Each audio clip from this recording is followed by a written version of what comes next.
Today, we're spending just a couple hours in the kitchen to make 3 heartwarming make-ahead meals perfect for feeding the family on a busy weekend or packing up for a chilly camping trip. First up, a non-traditional beef stew with a surprising mix of veggies that'll make you rethink the classic. Then, we're giving the smoker a break and trying a small brisket right in the oven. Even though I may have overcooked it slightly, it still came out okay. And finally, we try a fun twist on a sausage biscuit inspired by one of our favorite local spots. Simple, hearty, and made to share. Let's get cooking, y'all. Okay, today we are making an easy beef and vegetable crock pot stew. And this one is different because if you're expecting just like roast and carrots and potatoes, that's not what we're doing today. Totally different flavors. I think you're gonna love them. It's made with a couple different things that just bring out a completely different taste that you're probably not used to. At least I wasn't used to it when I first made this. Now it has been a while for me because I got this recipe out of some magazine I tore out the page out of years ago. So I've made it a couple times, but I haven't made it in a while. But the vegetables in it are zucchini, cauliflower, and green beans. So different, right? I'm making this on a Thursday morning before I get my workday started. I'm gonna throw it in the crock pot because over the weekend, I want to have something already ready and a little bit warm because it's very early spring and it's still pretty dang chilly outside. So let's get to cooking. Okay, for the ingredients, we're going to need 2 tablespoons of butter plus a little bit extra. We're going to need 1.5 pounds of shoulder roast chopped in about 1/2 to 1 inch pieces. I think 1 inch might be too big for this. I kind of want it to cook a little bit faster. So let's go with 1/2 inch pieces. 3 cloves of garlic. 1 onion chopped. We need a carton of bone broth or regular beef broth will do, plus a little extra if you don't want to spend the money on another carton because those can be kind of expensive. Go ahead and get a little cheapy can of beef broth because we might need it for extra broth. We're going to need a cup or a cup and a half of chopped zucchini. Same for the cauliflower. Same for green beans. I just got these frozen in a bag at Trader Joe's. They work perfect. We're gonna need some thyme and some basil. This is gonna make it delicious. Okay, we're gonna get right to business for this one. I've got a hot cast iron skillet here, and this part may or may not be necessary, but we're gonna go ahead and do it.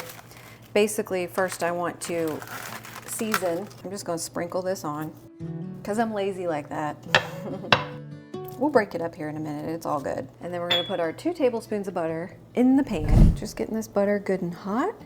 What the goal here is we're gonna brown these little beef pieces that we've seasoned with salt and pepper. And then we are going to add the onion and garlic into this same pan, scrape up any brown bits, get some flavor in there, and then all of this is going into the crock pot for a while by itself. The reason the beef and onions are going in the crock pot by themselves first for like maybe 4 to 6 hours. We're gonna start with 4 because with this beef being so small, I don't think it's gonna take that long, which is good. But we don't wanna put the vegetables in that soon. Of course, those are gonna be mushy. So we're not putting any vegetables in until really like 30, 45 minutes before it's gonna be ready. Now we got one in there sizzling. I think we're gonna be good to start putting these little babies in. Here's where we get dirty. We don't want to crowd the pan. We want to give each little piece its own little breathing room if we can. Oh, I forgot to take my rings off. Don't you hate that? Now I'm going to have to scrub those too. Okay, I want a little more salt and pepper in there. Let's flip that first one over we did. Oh yeah, it's got a little bit of brownness going on. That's what we want. Some of these we can go ahead and take out because, I mean, we don't want to overcook them. They're tiny pieces. Okay, batch 2 going in. I think I'm gonna add some more butter.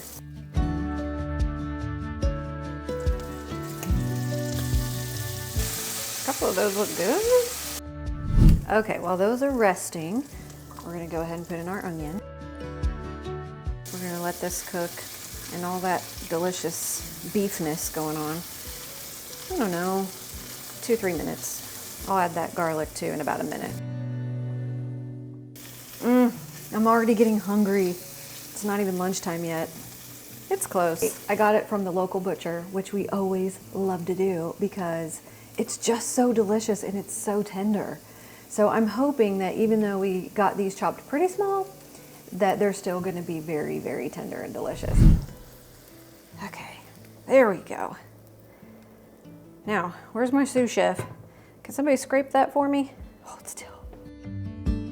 We're gonna let all those sink down into that cast iron and give me some good flavor for next time. Now, isn't this much lighter and easier to use? I think so. Let's take all this over to the crock pot. Okay, I just dumped all 3 vegetables into one bowl. We're just gonna put a lid on it and let it sit until we're ready to put them in the crock pot.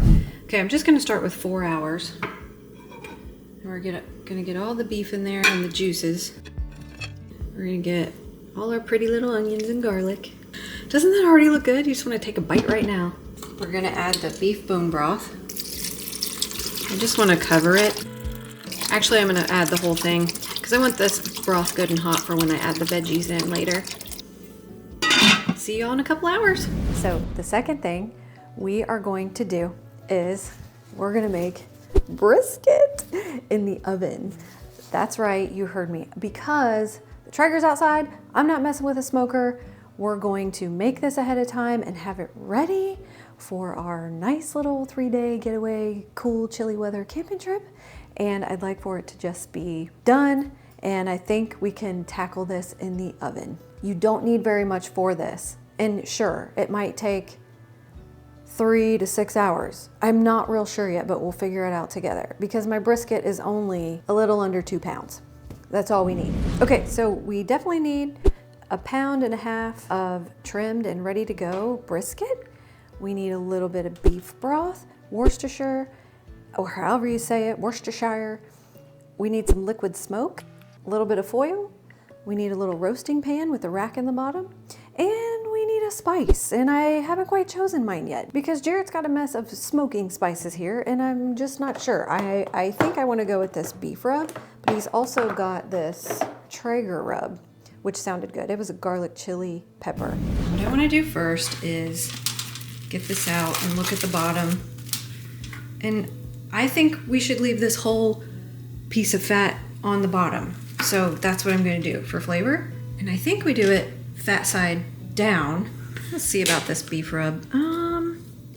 Actually, let's go with the big side. I mean, we're either going big or we're going home, right?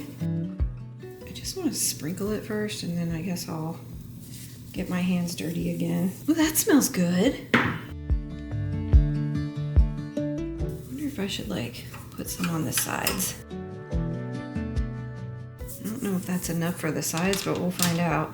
And some of that down in there, okay, that's okay, because I'm gonna pour some beef broth down in there and maybe, I don't know, through the process of like helping all that steam up and create moisture for the brisket, maybe it'll also give it some flavor that rises up into it too, who knows. Okay, I'm not gonna lie y'all, this is brisket TBD, because I've actually never done it like this in the oven before. All right. We're just gonna pour this on the bottom.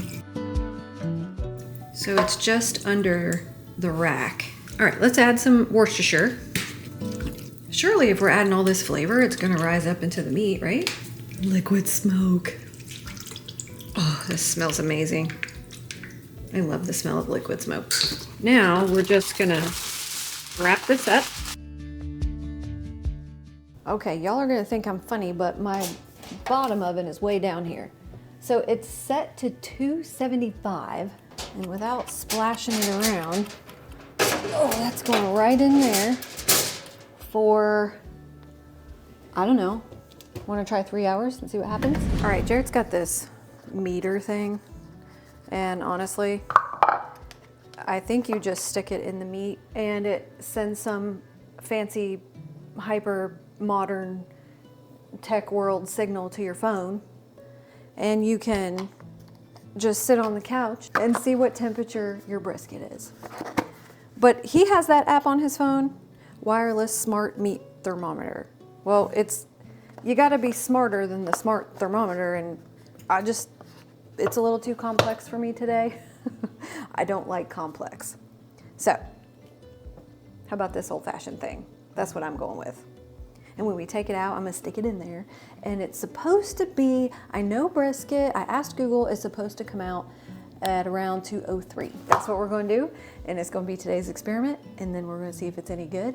And I don't know what we're doing with it. We're just going to take it with us for the weekend, and we may put it on, like, I got these homemade sourdough buns. We'll either do that with some sauce, or if you haven't seen my ultimate game day nacho video, we might just put it over some nachos, because I do have some nacho ingredients and some Alabama white.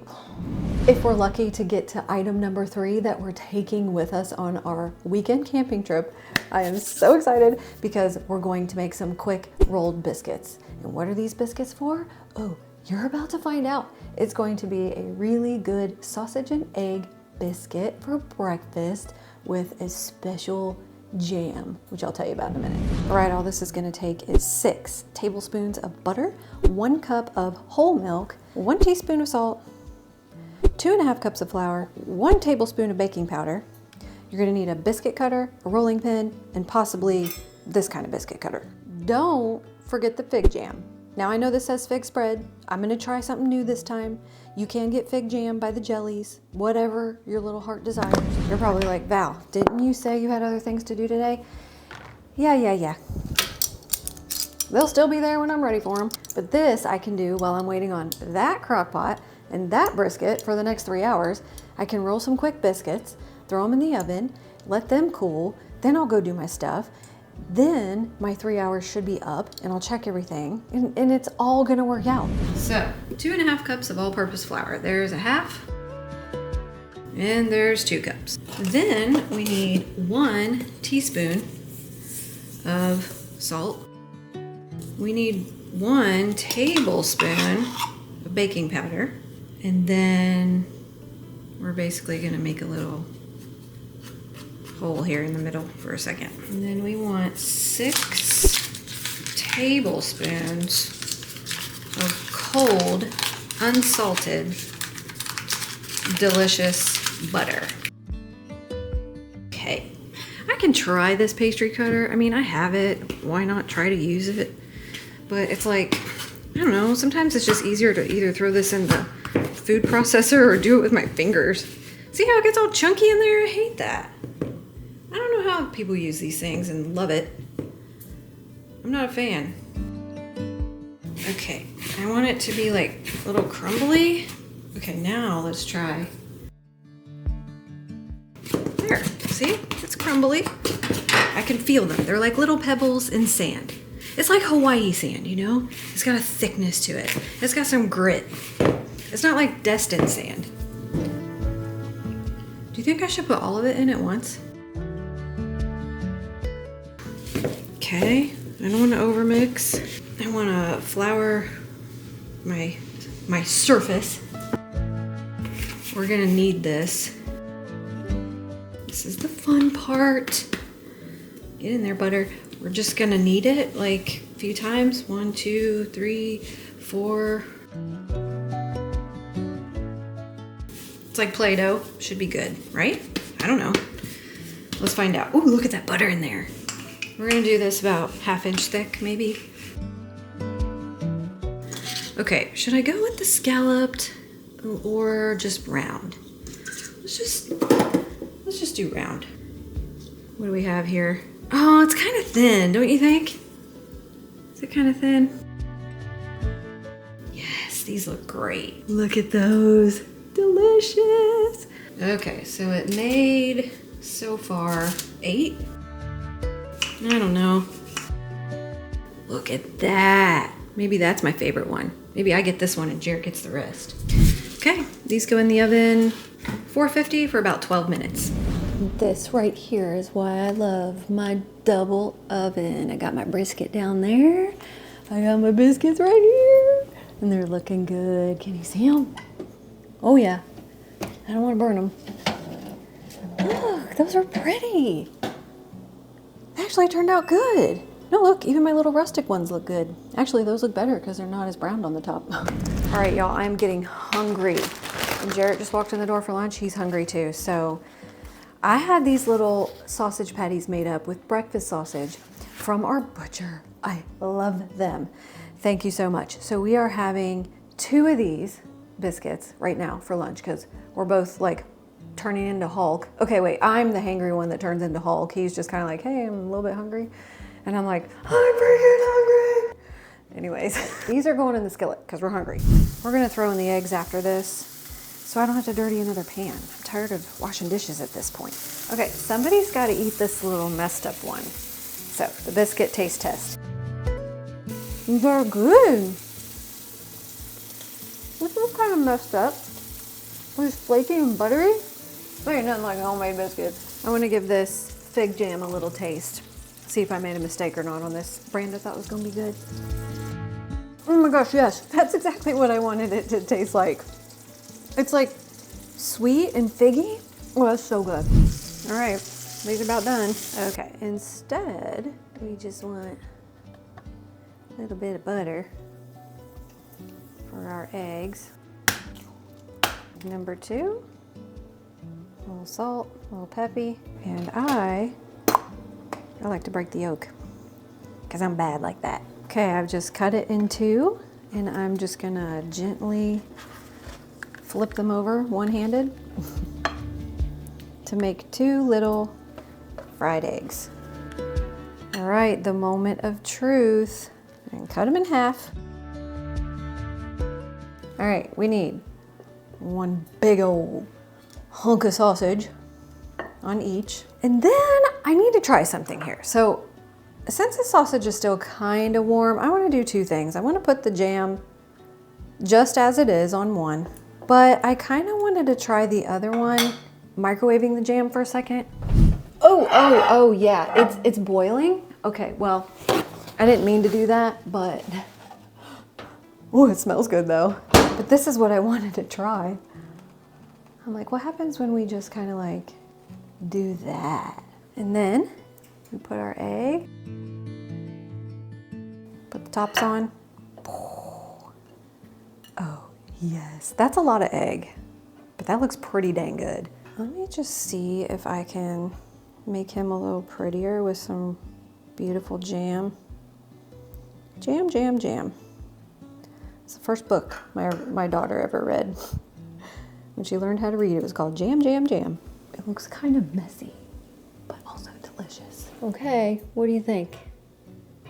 Do they look delicious? They look like little hamburgers, but they're breakfast sandwiches with fig jam. All right, enough playing around. I gotta give this a taste. The fig jam is drippy.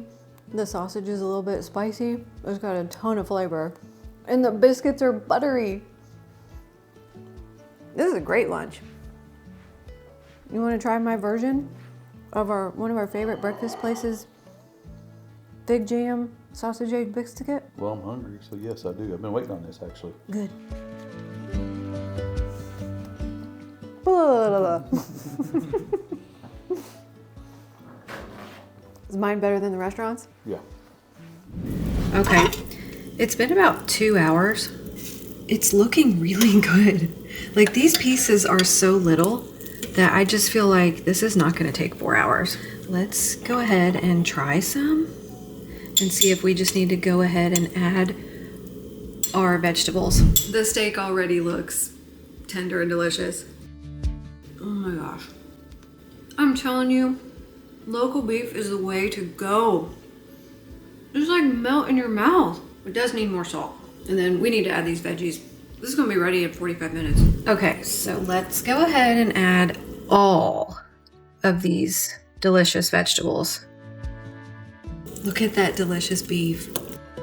It smells pretty good, but we need to add more thyme, and we're gonna add the basil. And I'm gonna let that cook. I don't think I'm gonna add more broth just yet. I wanna see how the veggies do, because usually veggies cook down. And then a generous handful of salt. That definitely needed some salt. I never did add any to the broth. And then, well, I'm running out of pepper, but let's do that. And then we're gonna add the thyme. I've got this really good basil. All right, we're just gonna chop this up. Basil's kind of slippery. It's kind of hard to tear. All right, let's add that in. It's gonna start looking really, really green. But that basil smells delicious. And in about 45 minutes, maybe, our stew should be ready.